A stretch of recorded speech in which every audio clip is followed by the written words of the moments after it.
Cet avion survole Madagascar. Il transporte des patients vers l'hôpital où ils recevront enfin les soins dont ils ont besoin. Depuis 1946, la mission Aviation Fellowship, la MAF, se rend dans les endroits les plus isolés, comme au Sud-Soudan ou en Papouasie-Nouvelle-Guinée, pour apporter de l'aide humanitaire et annoncer l'Évangile aux communautés les plus reculées. Aujourd'hui, la MAF recherche des pilotes missionnaires prêts à partir sur le terrain. Si vous êtes pilote, nous avons besoin de vous. Autrement, vous pouvez aussi soutenir notre mission en faisant un don sur maf-france.org.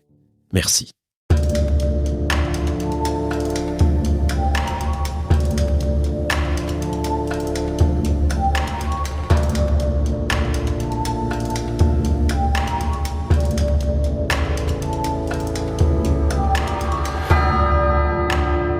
Bienvenue dans le podcast « Il était une fois la Bible ».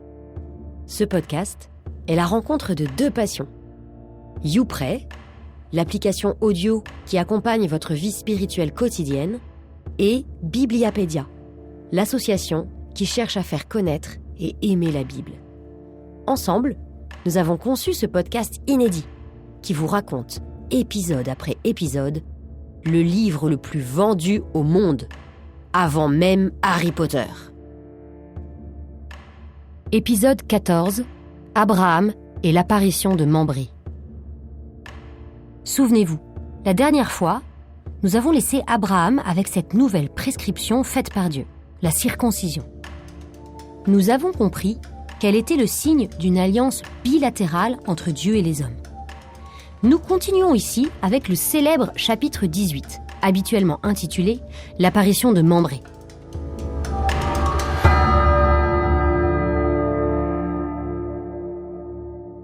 Rien ne le dit explicitement, mais on peut penser que cette scène suit immédiatement la précédente. En tout cas, les chapitres 17 et 18 de la Genèse forment comme un tableau en deux parties qui se complètent et se répondent. D'ailleurs, ils commencent tous les deux de la même façon. Le Seigneur apparaît. Je commence. Au chêne de Mambré, le Seigneur apparut à Abraham qui était assis à l'entrée de la tente. C'était l'heure la plus chaude du jour. Alors, nous connaissons déjà les chênes de Mambré. À quel moment les avons-nous rencontrés ? Eh bien, c'est lorsqu'Abraham s'était installé après sa séparation avec Lot. C'est devenu son lieu habituel d'habitation. Cette première phrase nous fait en tout cas entrer dans une autre ambiance, plus familière, plus concrète. Dieu n'apparaît pas forcément de façon spectaculaire. Abraham leva les yeux et il vit 3 hommes qui se tenaient debout près de lui. Dès qu'il les vit, il courut à leur rencontre depuis l'entrée de la tente et se prosterna jusqu'à terre. Alors, qui Abraham voit-il ? Il est écrit « 3 hommes ». Est-ce que c'est surprenant ? Oui, puisque juste avant, le texte avait dit « Le Seigneur apparut à Abraham ». On s'attendait donc à voir apparaître Dieu. Mais nous allons voir dans la suite du texte que les choses ne sont pas si simples. En effet, le texte va constamment hésiter en parlant, tantôt d'homme, tantôt de Dieu, tantôt d'une personne, tantôt de 3. Dans la tradition juive, ces hommes sont en fait 3 anges. La tradition chrétienne, elle, y a carrément vu la Trinité. Je poursuis. Il dit « Mon Seigneur, si j'ai pu trouver grâce à tes yeux, ne passe pas sans t'arrêter près de ton serviteur. » Alors là, si on fait attention à la phrase d'Abraham, il n'y a qu'une seule personne. Mais écoutez la suite. « Permettez que l'on vous apporte un peu d'eau. Vous vous laverez les pieds et vous vous étendrez sous cet arbre. Je vais chercher de quoi manger et vous reprendrez des forces avant d'aller plus loin. » Du coup, selon cette dernière phrase, Abraham est face à plusieurs personnes. Ce texte nous fait découvrir un autre aspect magnifique de la personnalité d'Abraham, son hospitalité. Nous avons pris une bonne leçon en le regardant faire. Je poursuis la lecture. Ils répondirent « Fais comme tu l'as dit. » Abraham se hâta d'aller trouver Sarah dans sa tente, et il dit « Prends vite 3 grandes mesures de fleur de farine. Pétris la pâte et fais des galettes. » Puis Abraham courut au troupeau. Il prit un veau gras et tendre et le donna à un serviteur, qui se hâta de le préparer. Il prit du fromage blanc, du lait, le veau que l'on avait apprêté, et les déposa devant eux. Il se tenait debout près d'eux sous l'arbre pendant qu'ils mangeaient. Alors là, Abraham court de tous côtés. Il fait les choses en grand. Pour la petite histoire, 3 mesures de fleur de farine, cela correspond à 40 litres. Ensuite, il tue le veau gras, et puis il les sert en personne. On peut se demander quel est le rapport entre cette scène et l'alliance du chapitre précédent. Il faut savoir que le repas est également un signe d'alliance, qui a lieu une fois que l'accord est conclu. Maintenant qu'Abraham a réalisé sa partie, la circoncision, Dieu et lui se retrouvent autour d'un repas pour fêter cela. Mais les 3 hommes ont également des informations importantes à communiquer. Je reprends. Ils lui demandèrent « Où est Sarah, ta femme ?» Il répondit « Elle est à l'intérieur de la tente. » Alors, s'intéresser à la femme de son hôte était très mal élevé à cette époque. Il fallait donc que les voyageurs aient une raison très importante pour poser cette question. Abraham ne proteste pas. Et en même temps, les mystérieux voyageurs viennent de lui donner un indice qu'ils ne sont pas n'importe qui. C'est le nom de Sarah. Qu'est-ce qui est étonnant ? A priori, il n'y a que 2 personnes qui sont au courant du nouveau nom de Sarah. Dieu et Abraham. Petite déduction logique, si les voyageurs ne sont pas Abraham, ils sont forcément Dieu. Le voyageur reprit. Ah bah tiens, à nouveau, le voyageur, c'est une seule personne. Le voyageur reprit. Je reviendrai chez toi au temps fixé pour la naissance. Et à ce moment-là, Sarah, ta femme, aura un fils. Or, Sarah écoutait par derrière, à l'entrée de la tente. Quelle est cette information de la plus haute importance ? Mais c'est l'annonce de la naissance d'Isaac. Mais est-ce qu'on n'est pas déjà au courant ? Si, on le sait déjà.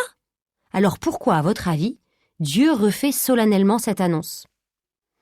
En fait, Dieu l'a déjà annoncé à Abraham, mais il ne l'a pas annoncé à Sarah. Il tient à en avertir Sarah directement. C'est pour ça qu'il a vérifié qu'elle était bien dans la tente, ce qui manifestement veut dire qu'elle écoute. Sûrement pour l'aider à croire que c'est vrai. Si c'est Abraham qui lui avait dit, peut-être qu'elle aurait eu des doutes. Et vous allez voir que même quand c'est Dieu en personne qui lui dit, elle a du mal à y croire. Elle se mit à rire en elle-même. Elle se disait « J'ai pourtant passé l'âge, et mon Seigneur est un vieillard. » Est-ce que la réaction de Sarah vous en rappelle pas une autre ? C'est exactement comme Abraham au chapitre précédent. Décidément, Isaac portera bien son nom. Ces répétitions des chapitres 17 et 18 montrent que Dieu veut s'adresser également à Abraham et à Sarah. Ils changent tous les 2 de nom, puisqu'ils récupèrent un H chacun. Ensuite, Dieu leur annonce à chacun la naissance, et puis ils rient l'un et l'autre. Les 2 époux vivent les mêmes choses. C'est ce que Dieu veut leur montrer. Le Seigneur Dieu dit à Abraham « Pourquoi Sarah a-t-elle ri en disant « Est-ce que vraiment j'aurai un enfant vieille comme je suis ?» Y a-t-il une merveille que le Seigneur ne puisse accomplir ?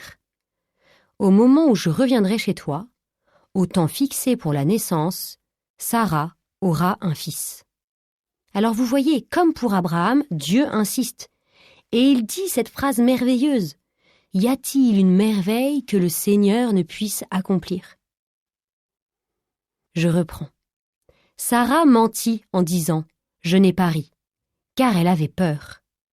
Mais le Seigneur répliqua « Si, tu as ri. » Alors là, c'est un moment génial.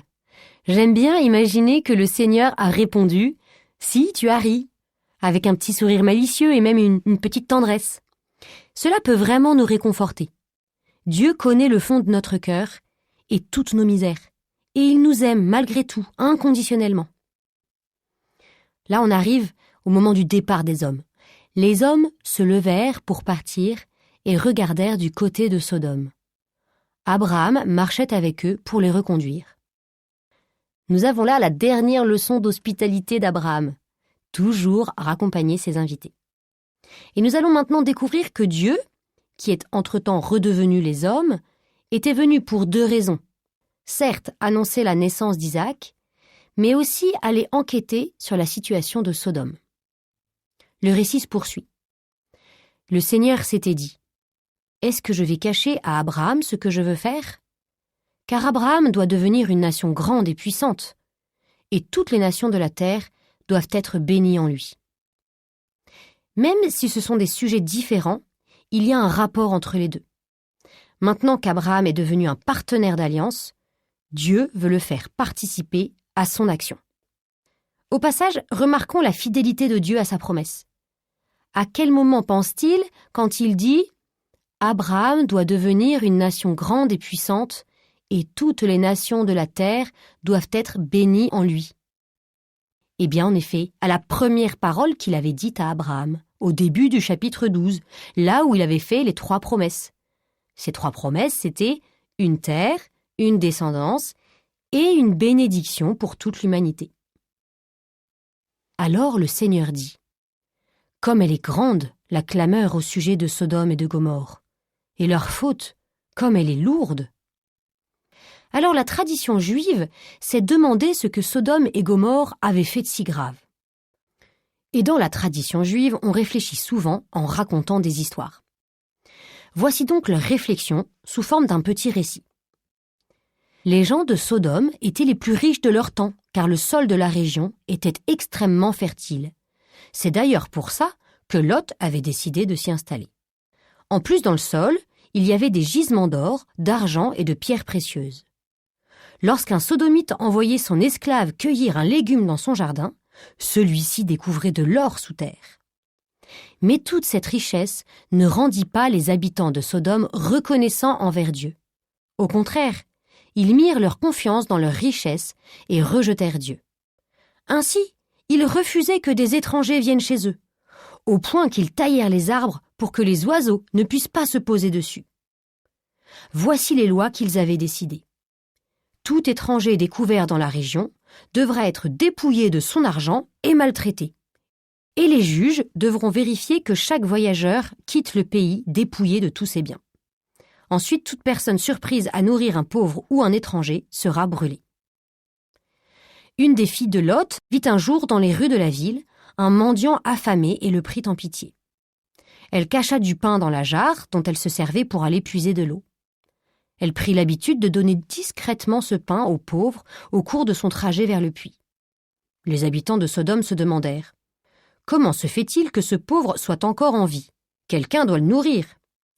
Ils se mirent à espionner le mendiant et découvrirent que c'était la fille de Lot qui le nourrissait en secret. La loi disait que quiconque donnerait à manger à un pauvre devrait être brûlé. La pauvre femme s'écria « Maître de l'univers, vois ce qu'il s'apprête à me faire et châtie le peuple de Sodome. » Sa clameur parvint jusqu'à Dieu et il dit « Je vais descendre pour juger leurs actes. Ils méritent la destruction pour le crime qu'ils ont commis sur cette femme. » Voilà, c'est la fin de la petite histoire qui raconte comment le regard de Dieu a fini par se poser sur le péché de Sodome. Reprenons maintenant le texte de la Bible. Dieu dit « Je veux descendre pour voir si leur conduite correspond à la clameur venue jusqu'à moi. Si c'est faux, je le reconnaîtrai. » Les hommes se dirigèrent vers Sodome, tandis qu'Abraham demeurait devant le Seigneur. Comme Dieu le voulait, Abraham entre dans son nouveau rôle de partenaire avec beaucoup d'assurance. Et nous allons assister au plus long dialogue entre Dieu et un être humain dans tout le livre de la Genèse. Cela nous donne un bon exemple de la façon de faire quand nous voulons demander quelque chose à Dieu au sujet d'autres personnes. C'est ce qu'on appelle la prière d'intercession. Voici comment le dialogue commence. Abraham s'approcha et dit « Vas-tu vraiment faire périr le juste avec le coupable ?» Alors vous le voyez, Abraham commence doucement, en demandant à Dieu une justice normale où chacun doit avoir ce qu'il mérite. Il poursuit. « Peut-être y a-t-il 50 justes dans la ville. Vas-tu vraiment les faire périr ? Ne pardonneras-tu pas à toute la ville à cause des 50 justes qui s'y trouvent ?»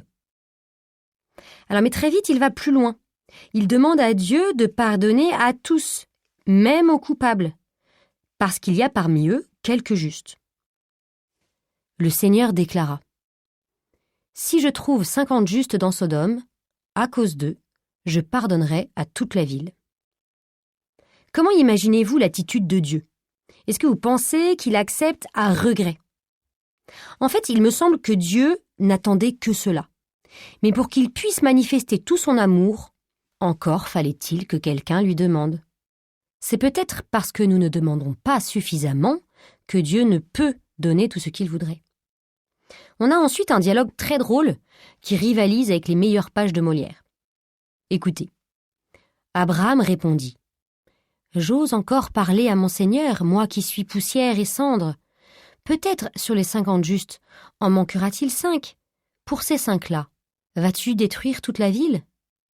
Il déclara « Non, je ne la détruirai pas si j'en trouve 45. » Alors Abraham se débrouille pour ne pas dire 45, mais moins 5, qui paraît plus petit. Dieu n'est pas dupe, il est assez bon en maths, et il le montre en répondant 45. On continue. Abraham insista. Peut-être s'en trouvera-t-il seulement 40 ? Le Seigneur déclara. Pour 40, je ne le ferai pas. Abraham dit. Que mon Seigneur ne se mette pas en colère, si j'ose parler encore. Peut-être s'en trouvera-t-il seulement 30 ? Il déclara. Si j'en trouve 30, je ne le ferai pas. Abraham dit alors. J'ose encore parler à mon Seigneur. Peut-être s'en trouvera-t-il seulement 20 ? Il déclara. Pour 20, je ne détruirai pas. Il dit. Que mon Seigneur ne se mette pas en colère, je ne parlerai plus qu'une fois. Peut-être s'en trouvera-t-il seulement 10 ? Et le Seigneur déclara. Pour 10, je ne détruirai pas. Quand le Seigneur eut fini de s'entretenir avec Abraham, il partit, et Abraham retourna chez lui. Alors, derrière ce moment comique, on remarque quelque chose de très profond. Ce n'est pas Dieu qui a refusé le marché final, c'est-à-dire moins de 10 justes. C'est Abraham qui n'a pas cru que la miséricorde de Dieu puisse aller jusque-là.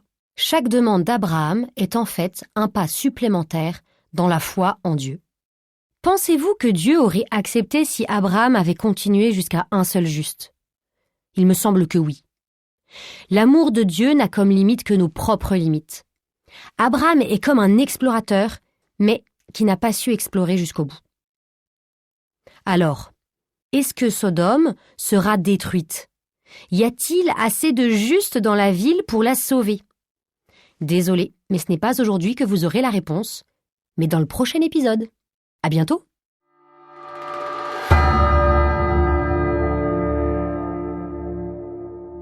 Un grand merci d'avoir écouté cet épisode jusqu'au bout. S'il vous a plu, n'hésitez pas à partager ce contenu et à vous abonner. Et je vous donne rendez-vous la semaine prochaine pour un nouvel épisode d'Il était une fois la Bible.